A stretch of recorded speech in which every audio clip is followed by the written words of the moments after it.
Allah mübarək Bəqərə surəsinin 260-cı ayəsində buyurur ki, mallarını Allah yolunda xərcləyib, sonra xərclədiklərinin ardınca minnət qoymayan və əziyyət verməyənlərin mükafatı Rəbbin yanındadır.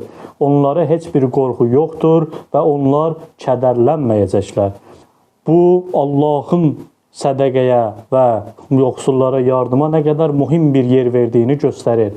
Başqa bir ayətdə isə Bəqərə surəsinin 271-ci ayəsində Allah müdar buyurur ki, sədəqələri aşkar versəniz, bu gözəldir.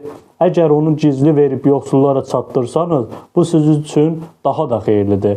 Buradan da biz anlayırıq ki, sədəqə və yaxud Allah yolunda yardım, yoxsullara yardım əvvələn gizlin verilsə gözəldir. Bu daha üstündür. Fəqət bəzi insanlar da bu niyyətlə bu işi görsələr ki, mən bu sədəqəni, bu yardımı verirəm və bunu insanlara faş edirəm ki, digər insanlar da bundan özlərində bir nəticə çıxarsınlar və təşviq olsun. Bunun özü də Allah kitabında buyurur ki, gözəl bir işdir.